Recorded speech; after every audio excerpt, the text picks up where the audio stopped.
G'day and welcome to Mark and Sam After Work.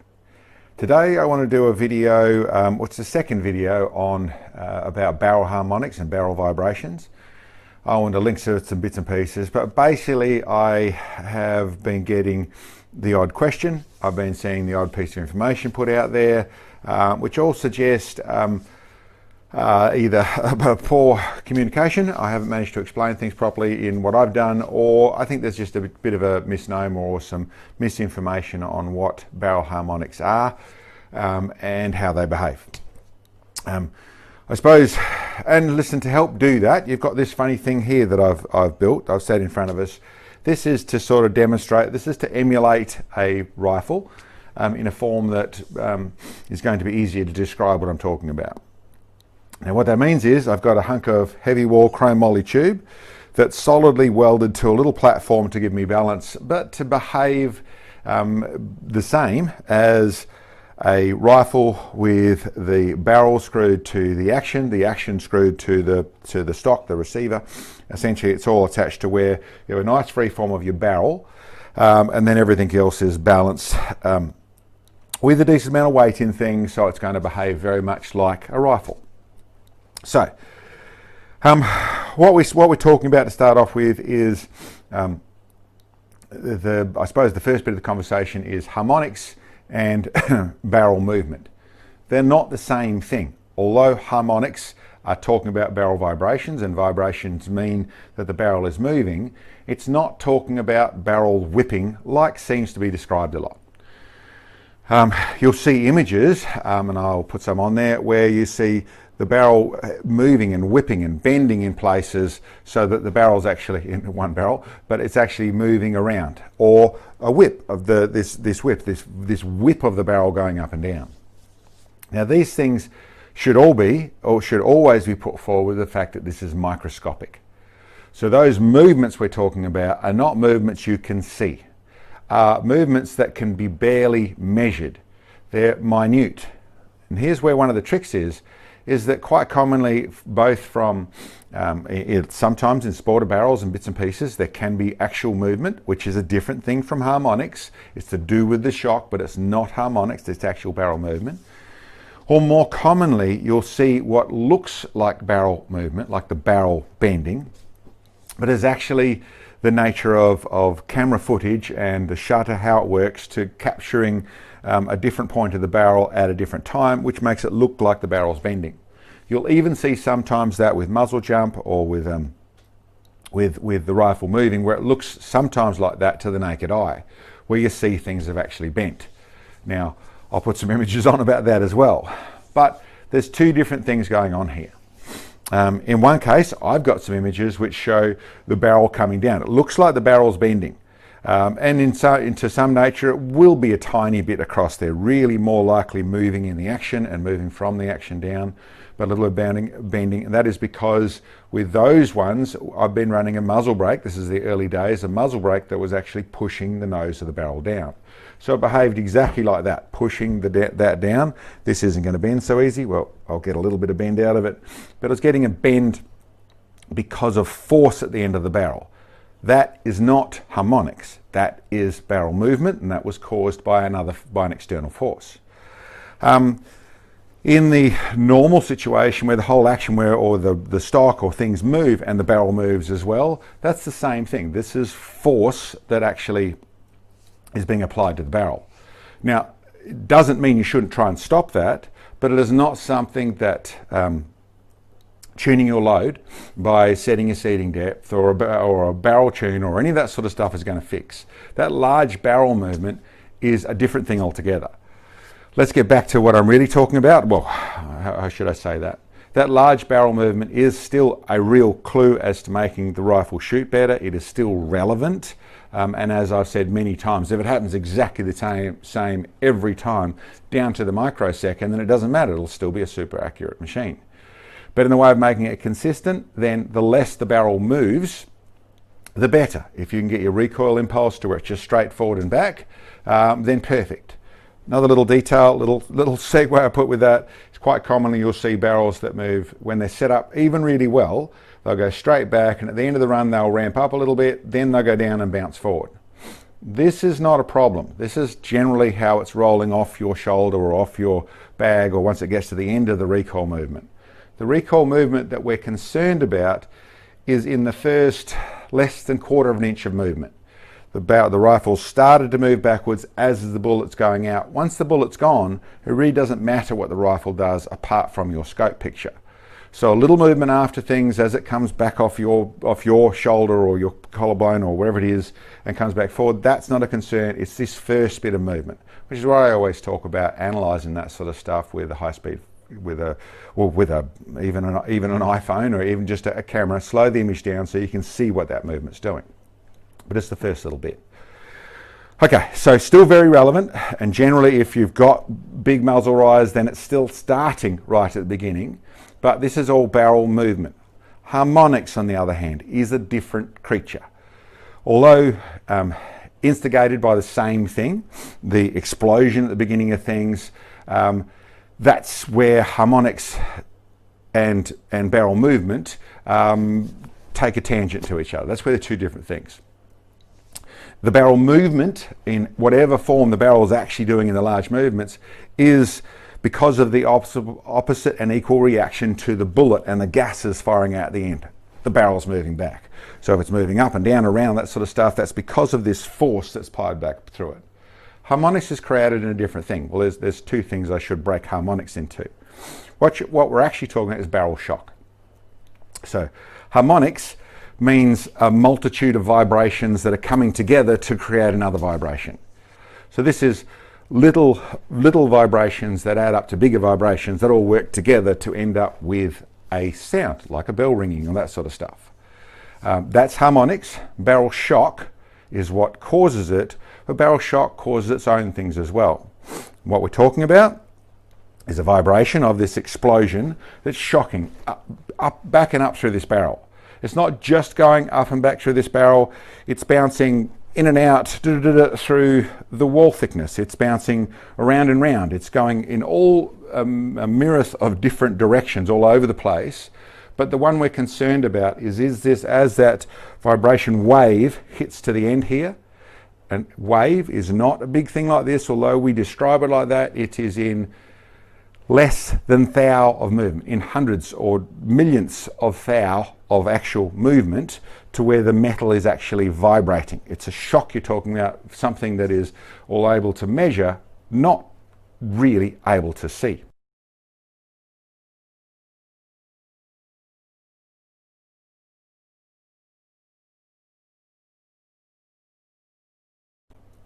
But as that hits the tip and the actual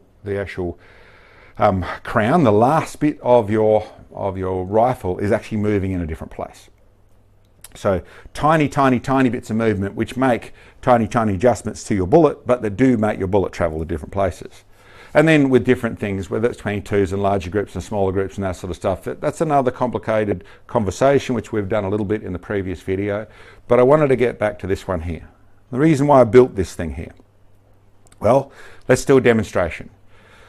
This is a solid hunk of chrome moly. That's a little hunk of stainless steel bar. And generally, what we're talking about is that. That was a shock introduced down here at the chamber end of it. That sound was the most important bit of that sound. The reason I built this was that ringing you just heard. That ringing is harmonics. That is the vibration that keeps on going and keeps on bouncing around and shooting up and down and round and in and out all over this barrel. And that's high speed footage, so that's 120 frames per second. And you'll be able to see, I'll show on there so you can actually see what this muzzle did through that situation. Really not a visible thing. Yes, it was there, and yes, if your finger was on it, you would have felt it, but actually seeing it, that's another thing again. And of course, this is made out of a big hunk of tube. This is, I think it's 40mm tube. It's 6mm wall thickness, so it's a nice big heavy piece of tube, so it's going to make our sound, but amplify the situation we're dealing with the barrel. With the barrel, you wouldn't get as much because it's not able to ring as much. Although, of course, I'm just hitting it with a little bit of stainless steel bar rather than exploding it with 60,000 psi of pressure. Okay. Now the other bit that I wanted to talk about, which is all in relevance to this, so I'll tie it into the same conversation, is people keep asking over the years, or more and more so, asking what I do with my load development.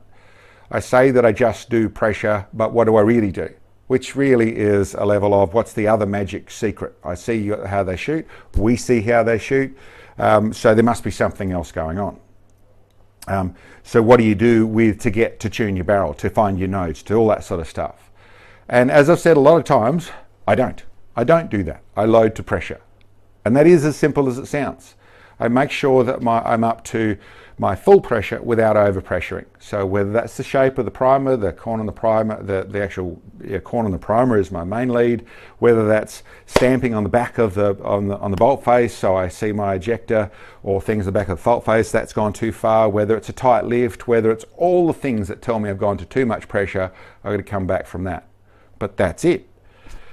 So why do I see such good groups? Well, I suppose there's two logical reasons I've got. The first is I'm a don't fix what ain't broke. If I do it my way and it works, then that's what I do. And that's where I leave it. I just then want to make everything work properly. I want to make the bullet go in as smoothly as I can. I certainly focus on getting neck tension to where it feels good. I certainly focus on prepping my brass thoroughly. I certainly work on annealing brass. I started to do more of that. There's a little deal involved in annealing brass as well. But all those bits and pieces is to make that feel of the bullet go in properly with a load that I know is at a nice stable pressure. And it works. So why does it work? What's the other detail? Why do all these competition shooters need to barrel tune or need to find all the nodes and that sort of stuff? And I'm not at all saying that doesn't work. And maybe I'm not saying even there's not a whole heap more work I could put in and improve what I do. I just have a problem with I'm not looking for much improvement, and I'm jumping from too many rifles to do stuff all the time to actually spend the time at the moment. But I'm not saying I wouldn't find something better. But I have a theory of what is actually going on. My theory is exactly what you just saw. This is the nature of something that is although nicely grounded to the ground, although and working in its nicest form, it's going to do that pretty much if I hit with the same force, with the same time, every time it's going to make the same sound every time, so it's going to resonate the same. And in that situation, which is much more like your F class, your bench rest, your shooting where you use very little input into the rifle, you really set them up so they travel very nicely, nice big front controlled supports for the front of the rifle, where they set up, or F class where you're skidding on your board, that sort of stuff, set up with good weight rifles where they do it all by themselves. Very much what you just saw then. So then I can take that note like a musical instrument and I can tune it. So then I can find that it's vibrating more here, and by moving a tiny increment, which they're talking about weight at the end here, there'd be other ways you could do this, but a tiny weight out here at the point that's most relevant, right at the muzzle, then you actually can start to tune that. So that makes sense. There's also the level of adjusting your bullet seating depth, which changes the timing of things, which is about the timing, which also makes sense. So I get that. That makes sense. So why don't I do it? Well, this is why.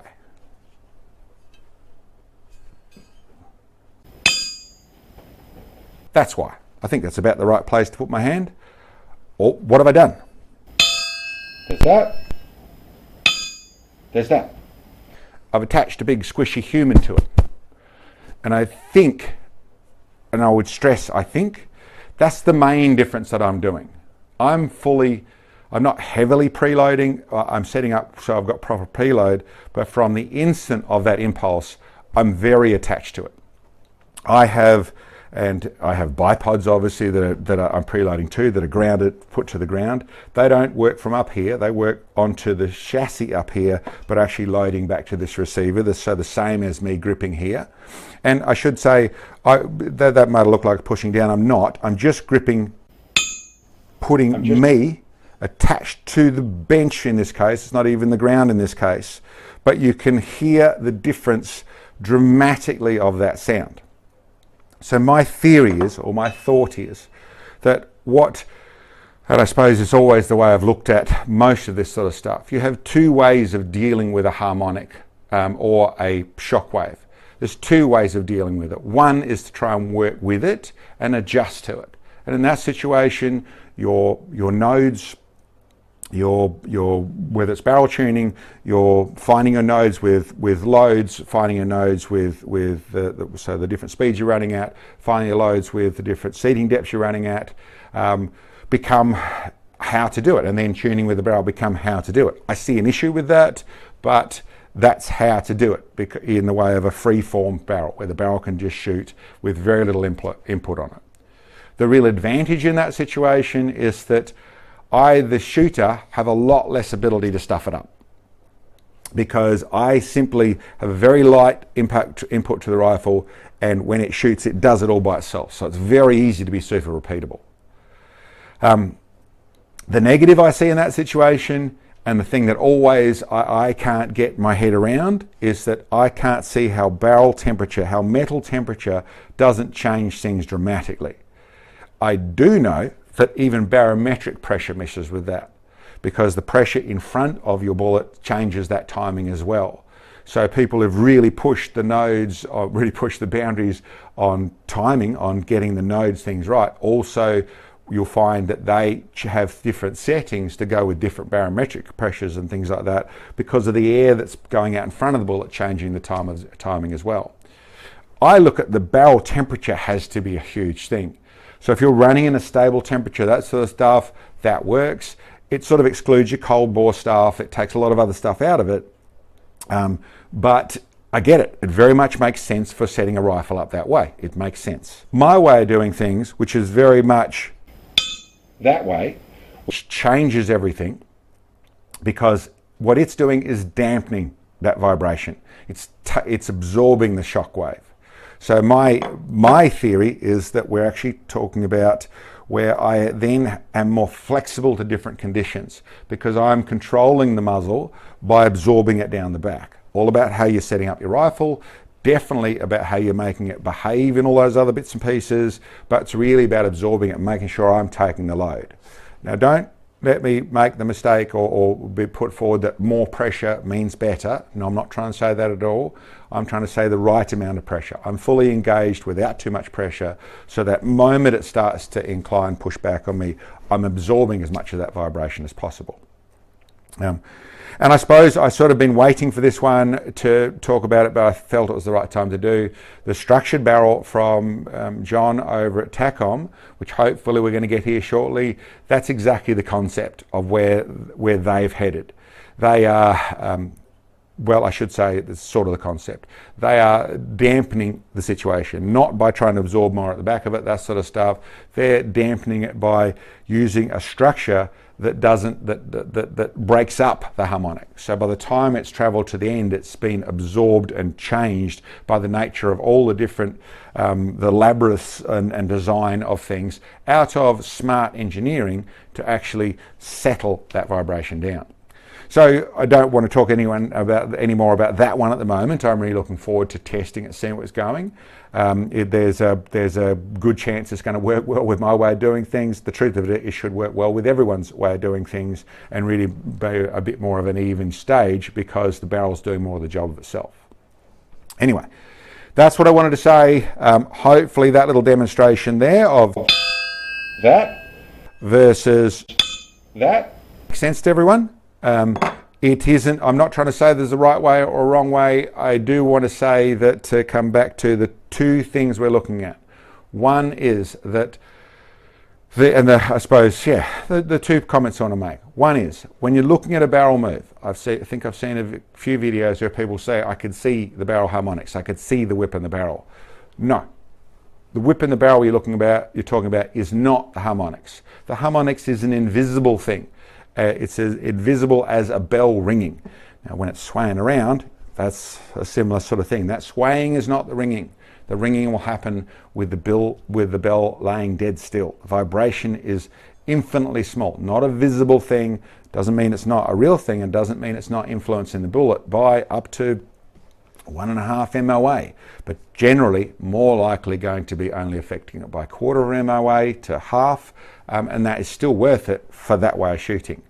So yes, the barrel movement is something to deal with, but you're not going to fix it with load development in any real sense. You're not going to fix it with barrel tuning. There's other things to focus on.